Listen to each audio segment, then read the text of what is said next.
जय माँ तुलसी, जय श्री कृष्णा। मैं पूजा झा आप सबका अपने चैनल बी प्लेस्ड एस्ट्रो में स्वागत करती हूँ। आप सभी को तुलसी विवाह की हार्दिक शुभकामनाएं। तुलसी विवाह कराने से परिवार में सुख शांति आती है, दाम्पत्य जीवन सुखमय होता है। और तुलसी विवाह के इस शुभ अवसर पर आज हमें दो कथाएं अवश्य श्रवण करनी चाहिए। एक है शंखचूड़ की कथा और दूसरी जलंधर की कथा। भागवत पुराणों में भी इन कथाओं का वर्णन प्राप्त होता है और कहा जाता है कि तुलसी विवाह पर इन कथाओं का अवश्य श्रवण करना चाहिए। आइए सुनते हैं तुलसी विवाह की बहुत ही सुंदर, पावन और दिव्य कथा। जय श्री हरि विष्णु। सावर्ण मुनि की पुत्री तुलसी अपूर्व सुंदरी थी और उनकी इच्छा थी कि उनका विवाह भगवान नारायण के साथ हो। इसके लिए उन्होंने नारायण पर्वत की घाटी में स्थित बद्री वन में घोर तपस्या की। दीर्घ काल तक तपस्या के उपरांत ब्रह्मा जी ने प्रसन्न होकर दर्शन दिए और वर मांगने को कहा। तुलसी जी ने कहा, हे सृष्टिकर्ता, हे ब्रह्मदेव, आप अंतर्यामी हैं, सबके मन की बात जानते हैं। फिर भी मैं अपनी इच्छा आपसे बताती हूँ। मैं चाहती हूँ कि भगवान श्री नारायण मुझे पति रूप में मिले। ब्रह्मा जी ने कहा, तुम्हारा अभीष्ट तुम्हें अवश्य मिलेगा। अपने पूर्व जन्म में किसी अपराध कारण तुम्हें श्राप मिला है। इसी प्रकार भगवान श्री नारायण के एक पार्षद को भी दानव कुल में जन्म लेने का श्राप मिला है। दानव कुल में जन्म लेने के बाद भी उसमें नारायण का अंश विद्यमान रहेगा। इसीलिए इस जन्म में पूर्व जन्म के पाप के शमन के लिए संपूर्ण नारायण तो नहीं, लेकिन नारायण के एक अंश से युक्त दानव कुल में जन्मे उस पापग्रस्त पार्षद से तुम्हारा विवाह होगा। शाप मुक्त होने पर भगवान श्री नारायण सदा सर्वदा के लिए तुम्हारे पति हो जाएंगे। तुलसी जी ने ब्रह्मा के इस वर को स्वीकार किया, क्योंकि मानव कुल में जन्म के कारण उस मायावी भोग को तो भोगना ही था। तुलसी जी बद्री वन में ही रहने लगी। नारायण का वह पार्षद दानव कुल में जलंधर के नाम से पैदा हुआ। कुछ दिनों बाद वह भ्रमण करता हुआ बद्री वन में आया और वहां तुलसी को देखते ही उस पर मंत्र मुग्ध हो गया और तुलसी के सामने उसने अपने विवाह का प्रस्ताव रखा। उसने तुलसी जी से विवाह करने की इच्छा प्रकट की। इतने में ही ब्रह्मदेव भी वहां आ गए और तुलसी जी से कहा, तुलसी, जलंधर को देखो, कैसा देवरूप उसका स्वरूप है। दानव कुल में जन्म लेने के बाद भी लगता है जैसे इसके शरीर में नारायण का ही वास है। तुम प्रस्ताव को सहर्ष स्वीकार कर लो। तुलसी को भी लगा कि उसकी तपस्या पूर्ण हुई, उसे इच्छित फल मिला है। जलंधर के साथ उसका गंधर्व विवाह हो गया और वह जलंधर के साथ उसके महल में पत्नी बनकर आ गई। जलंधर ने अपनी परम सुंदरी सती साध्वी पत्नी तुलसी के साथ बहुत दिनों तक राज्य किया। उसने अपने राज्य का इतना विस्तार किया कि देवलोक तक उसके अधिकार में आ गया। स्वर्ग का सुख भोगने वाले देवताओं की दशा भिखारियों जैसी हो गई। जलंधर किसी को कष्ट नहीं देता था, पर अधिकार और राज्य छीनने जाने से सारे देवता मिलकर ब्रह्मा, विष्णु और महेश की शरण में गए और अपनी विपत्ति सुनाई। ब्रह्मा जी ने कहा, तुलसी परम सती साध्वी है और उसका विवाह जलंधर से मैंने ही कराया था। जलंधर को तब तक नहीं हराया जा सकता या मारा जा सकता जब तक तुलसी को छला ना जाए। विष्णु जी ने कहा, जलंधर पूर्व जन्म में मेरा पार्षद था। श्राप के कारण उसे दैत्य कुल में जन्म लेना पड़ा। इस जन्म में भी मेरा अंश उसमें व्याप्त है। साथ ही तुलसी के पतिव्रत धर्म ने उसे और अजय अमर बना दिया है। फिर देवताओं की सहमति से भगवान शिव ने जलंधर के पास संदेश भेजा कि या तो वह देवताओं को राज्य लौटा दे या फिर उससे युद्ध करे।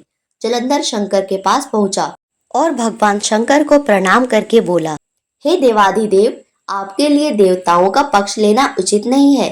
राज्य बढ़ाना हर राजा का कर्तव्य है। मैं किसी को दुखी नहीं कर रहा हूँ।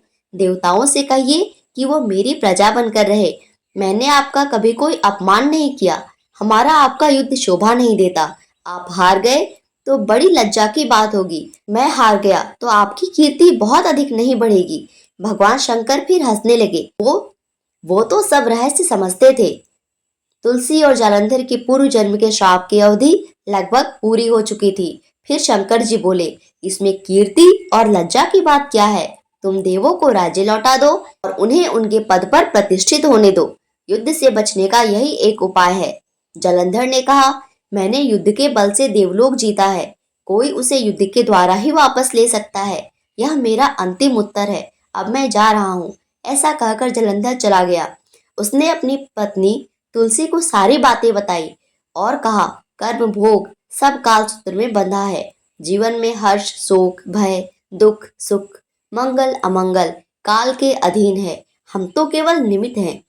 संभव है भगवान शिव देवों का पक्ष लेकर मुझसे युद्ध करे। तुम चिंता मत करना। तुम्हारा सतीत्व तेज मेरी रक्षा करेगा। दूसरे दिन भगवान शंकर के नेतृत्व में देवताओं ने युद्ध छेड़ दिया। जलंधर ने भीषण वाण की वर्षा कर उनका वेग रोका। उसके प्रहार से देवता डगमगाने लगे। उसने दानवी शक्ति का प्रयोग करके मायावी युद्ध आरंभ किया। युद्ध स्थल पर वह किसी को भी दिखाई नहीं देता था। उसके अस्त्र शस्त्र प्रहार कर देवों को घायल कर रहे थे। देवगण अपने अस्त्र चलाएं तो किस पर चलाएं, क्योंकि कोई शत्रु तो सामने था ही नहीं। कई दिनों तक इस तरह भयंकर युद्ध चला। जलंधर पराजित नहीं हुआ। तब शिवजी ने विष्णु जी को कहा, विष्णु जी, अब आपको ही कुछ करना है, अन्यथा मेरा तो सारा यश मिट्टी में मिल जाएगा। विष्णु जी ने सोचा, बल से तो जलंधर को हराया नहीं जा सकता है, इसीलिए छल का सहारा लेना ही पड़ेगा। उन्होंने तुरंत अपना स्वरूप जलंधर जैसा बनाया और अस्त्र शस्त्र से सुसज्जित होकर तुलसी जी के पास पहुंच गए और बोले, प्रिय, मैं युद्ध जीत गया। सारे देवता भगवान शंकर समेत हार गए। इस खुशी में आओ, मैं तुम्हें अपने अंग से लगा लूं। पति को प्रत्यक्ष खड़ा देखकर तथा विजय का समाचार सुनकर वह दौड़कर मायावी जलंधर के गले से लिपट गई। इस प्रकार पति पत्नी दोनों ने आलिंगन होकर खूब खुशी मनाई। इस प्रकार के व्यवहार से उसका सती तेज नष्ट हो गया और उसका सती तेज जो जलंधर की कवच के रूप में रक्षा कर रहा था, वह कवच नष्ट हो गया। जलंधर शक्तिहीन हो गया। यह जानते ही भगवान शंकर ने अपने त्रिशूल से प्रहार किया और त्रिशूल के लगते ही जलंधर जलकर भस्म हो गया। जलंधर के मरने को जानकर विष्णु अपने असली रूप में आ गए और सामने अपने पति जलंधर के स्थान पर भगवान विष्णु को खड़ा देखकर तुलसी बहुत विस्मित हुई। उसको पता लग गया कि स्वयं नारायण ने उसके साथ छल किया है। क्रोध में आकर तुलसी जी ने श्राप दिया, एक सती स्त्री का सतीत्व भंग करने के अपराध में तुम हृदयहीन पत्थर हो जाओ विष्णु जी। विष्णु जी ने तुलसी के श्राप को सिर उधारे और कहा, देवी, तुम्हारे तथा जलंधर के कल्याण के लिए मुझे ऐसा करना पड़ा। तुम दोनों को श्राप मुक्त करना था। अब तुम भी अपना शरीर त्याग कर तुलसी बीरवा के रूप में जन्म लोगी और मेरी पूजा तुलसी दल से होगी। मैं शालिग्राम पत्थर बनूंगा। मेरे शेष पर तुम आदर से विराजमान होगी। तुम्हारे पति की हड्डी के चूर्ण से शंख की उत्पत्ति होगी। उस शंख ध्वनि से देवताओं तथा मेरी पूजा आराधना होगी।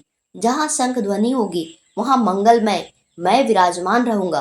तुमने पूर्व जन्म में बद्रीवन में मुझे पाने के लिए बड़ी तपस्या की थी। अब अगले जन्म में मैं नारायण प्रस्तर के रूप में बद्रीनाथ में स्थापित होऊंगा और मेरी पूजा अर्चना फल फूल से ना होकर तुम्हारी तुलसी दल से होगी।